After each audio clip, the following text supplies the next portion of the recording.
हमने सुबह कुछ कहा था आपसे, आपने किया? जी किए साहब। क्या? कल का आप देखने के लिए बताए थे। क्या कल का?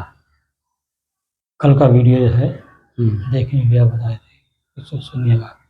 सुनने के लिए। जी आपने सुना? जी। क्या समझ में आया उसमें? भ्रमित के बारे में आप बताए उसमें। हम भ्रमित क्यों हैं? क्या है? क्या बताएं, बताइए। जैसे पसीना है, पसीना शरीर और मैं। पसीना हो रहा है, हम अकुला रहे हैं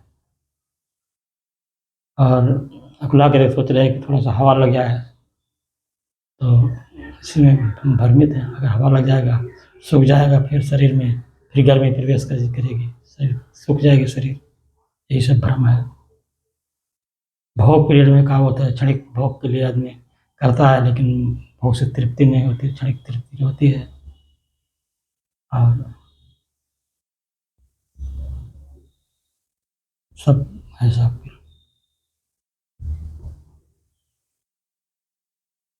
भ्रमित तो सारे संसार के सारी चीज़ भ्रमित है, हर पंथ भ्रमित है। वैष्णव वाले शरीर उनको भ्रमित मानते हैं, इसको भ्रमित मानते हैं, सब भ्रमित है, भ्रमित तो ऐसा।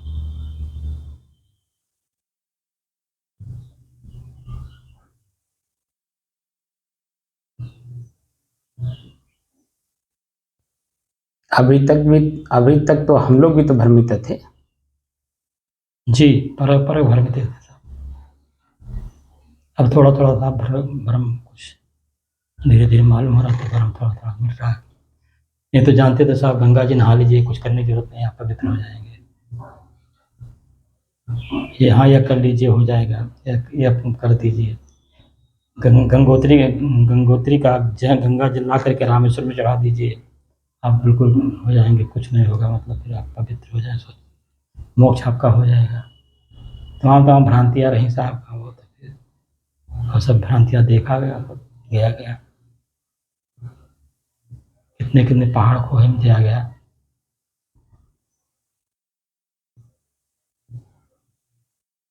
शास्त्र वेद है साहब, उसमें सब भ्रांति भ्रांति भरा पड़ा हुआ है। नहीं, शास्त्र में वेद में नहीं है।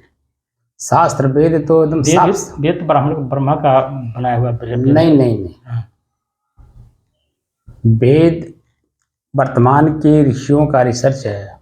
रिसर्च क्या है तो रिसर्च। हाँ, तो उस समय में जो बातें हैं जी, वो बातें हम लोगों के समझ से बाहर है। जी, मैं बार बार कहता हूँ कि भगवान और ईश्वर, जड़ चेतन, प्रकृति पुरुष, क्षेत्र क्षेत्रज्ञ, ये सब भाषा वहीं से शुरू हुआ है।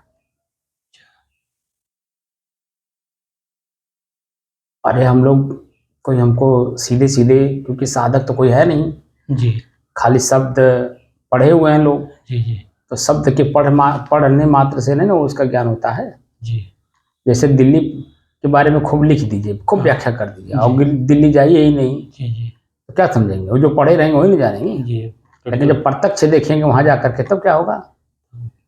दिल्ली एक शब्द है, जी, और दिल्ली शब्द पर व्याख्या तो अच्छी से अच्छा की जा हाँ, सकती है, लेकिन जब हम वहां जाकर के देखते हैं तब ना मालूम पड़ता है कि कितना प्रदूषण है, कितना गंदगी है, जी, कितना साफ सफाई है। ठीक है कि नहीं? जी, वो तो जाने के बाद पता चलता है। उसी तरह से स्वरूप स्थित एक शब्द है, जी, समझ रहे हैं? जी, तो स्वरूप स्थित शब्द पढ़ लेने मात्र से, सुन लेने मात्र से, ठीक है, उसे देख लेने मात्र से नहीं ना काम चलता है। साधना करना पड़ेगा, उसके साधना करना पड़ता है। जी। साधना के पद्धति से जब हम उस लेवल पे जाते हैं जी, तब हमें बात समझ में आती है। और साधना की पद्धति जो है वो बिना गुरु के सानिध्य में रहे वो बातें समझ में नहीं आती। जी, जी, वो रहना पड़ता है। जैसे जी, विद्यालय है, तो विद्यालय अगर आप नहीं जाएंगे तो क्या पढ़ेंगे? कुछ नहीं पढ़ पाएंगे। और जब क्लास अटेंड करते हैं, रेगुलर जाते हैं, उसका और एक प्राइवेट स्कूल पढ़ना, उसका दोनों का कितना फर्क होता है? अंतर होता है। बहुत अंतर होता है ना। जी, ऐसे ही थ्योरी मात्र पढ़ लेने से, रट लेने से हमारे हृदय का जो विकार है वो दूर नहीं होता है। जी और जब तक विकार दूर नहीं होता तब तक बात समझ में आती नहीं। जी।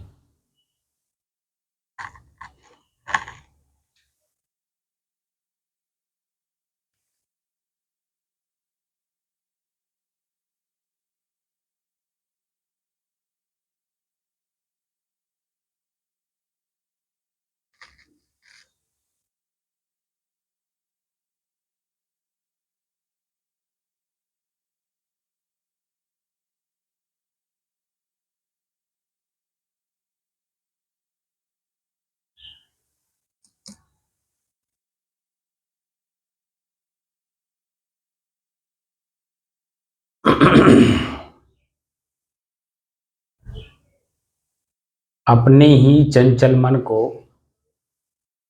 अपने ही बस में करके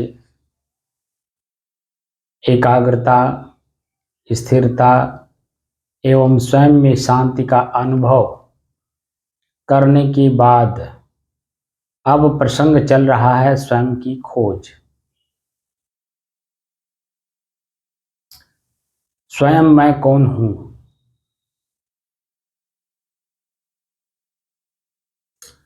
स्वयं मैं कौन हूं की खोज करते करते आज 910 दिन हो गए। तारीख 5 मई सन 2024, दिन रविवार, सायंकाल का समय।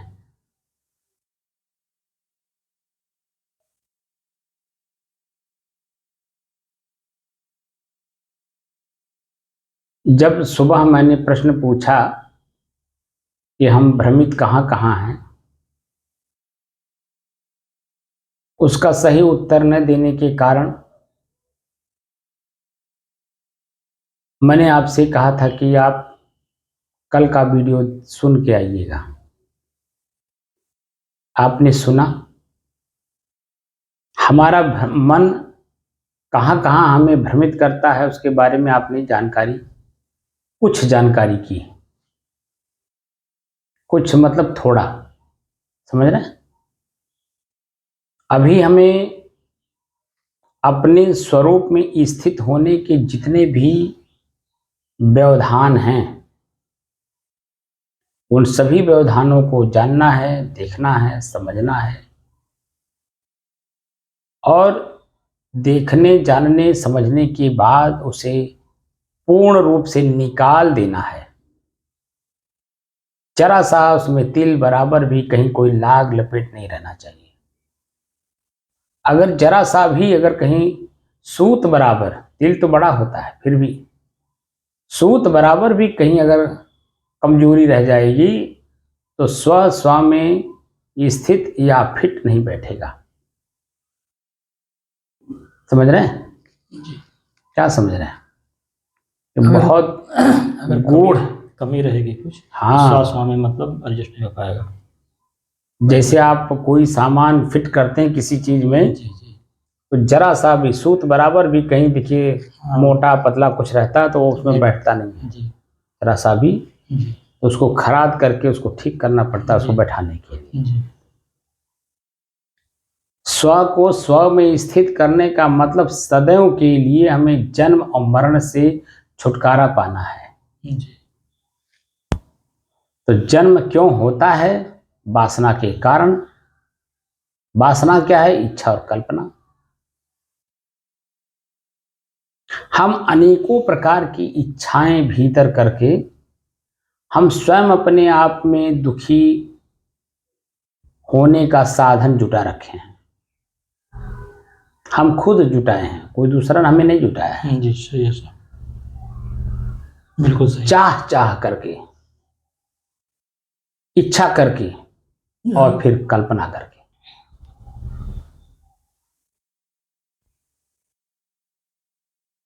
हमें वर्तमान में रह के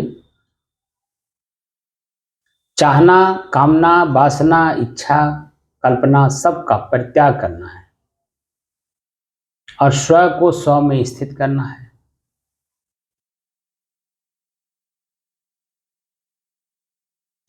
स्व को स्व में स्थित करने के लिए स्व से जुड़े हुए जितनी भी चीजें हैं सबका परित्याग करना है, क्योंकि स्व अकेला है और उसमें अनेकों चीज हमने खुद खुद मिला रखा है।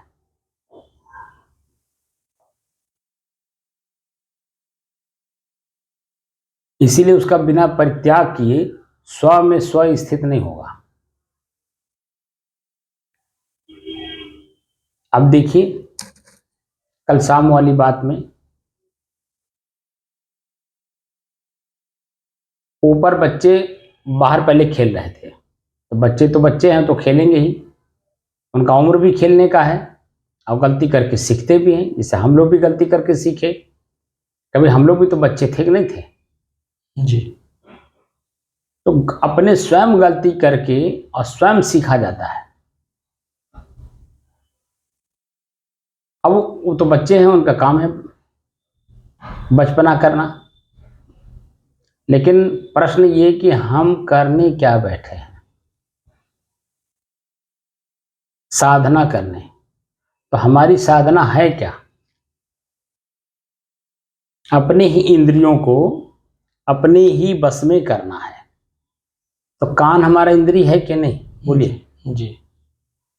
कहाँ ये बात कल समझ में आया कि कान हमारी इंद्रिय है, शब्द उसका विषय है। धब धब की आवाज जो आ रही थी वो कान का ही तो विषय था। जी।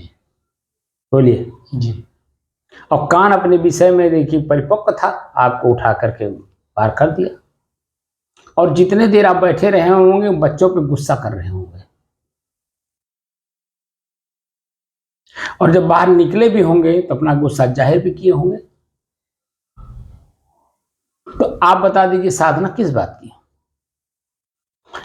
मैं आपको संकेत करते हुए मैं उन साधकों के लिए भी ये बात का जिक्र कर देना चाहता हूं कि जो साधक वास्तव में जिज्ञासु है, मुमुक्षु है, मोक्ष की इच्छा चाहता है, और वो अगर वो मनमानी ढंग से स्वतंत्र होकर के अकेले में अगर साधना कर रहा होगा तो उसकी मन की गति कब कहाँ कैसे उसे भ्रमित करेंगे वो खुद भी नहीं जान पाएगा। इसीलिए गुरु के सानिध्य में 12 साल रहना पड़ता है, कम से कम 12 साल, जो हमारे पूर्व की परंपरा है। तब जाकर के कुछ इसकी भाषा समझ में आती है और उस पर भी पूरा जीवन उसमें समर्पित करना पड़ता है। धीरे धीरे हम अपने आप को अपने आप में स्थित कर पाते हैं। इसीलिए बहुत से ऐसी संसाधन हैं जिनका आजीवन पालन करना पड़ता है, जैसे उदारता, क्षमा, दया, करुणा, मन का अहिंसा भाव। हमसे चींटी से लेके मनुष्य तक किसी के प्रति भी जरा सा भी हिंसात्मक भाव मन में भाव ना आवे, वाणी में उसका उच्चारण ना हो और कर्म तो कतई ना हो। पूरे आजीवन पालन करना पड़ता है। भूख, प्यास, नींद, आलस, जमुहाई, ठंडी, गर्मी, मान, अपमान, सब कुछ को सहन करते हुए अपने आप में स्थित रहना पड़ता है। हमारे साथ प्रकृति के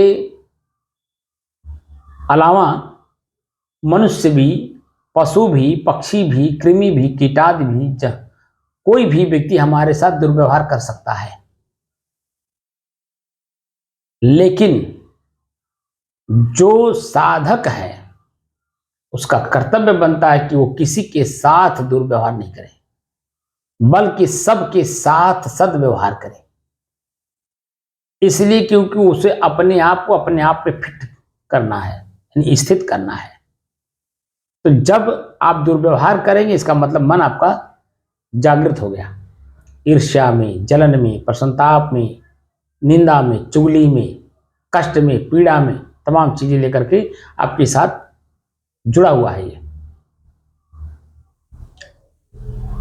जुड़े हुए चीज को बारीकी से समझ करके हमें अपने जीवन से निकालना है। वो चीनी पानी की तरह हमारे साथ घुल मिल गया है।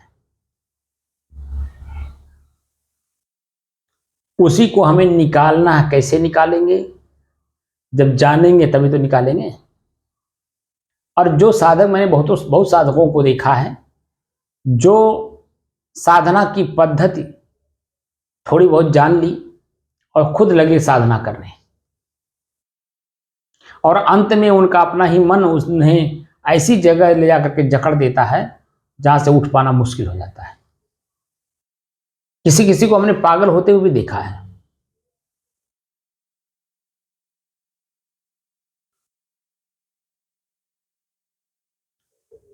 पागल का मतलब, वो तो पंजाबी भाषा है, शब्द पंजाबी है, उसका मतलब होता पा माने मिल गया, गल माने बात। वह बात मुझे मिल गई जो मैं खोज रहा था। यानी आध्यात्मिक शब्द है। जिस परमात्मा की चर्चा मैं बाहर सुनता रहा, जो इच्छाएं हमारी थी भगवान से मिलने की, वह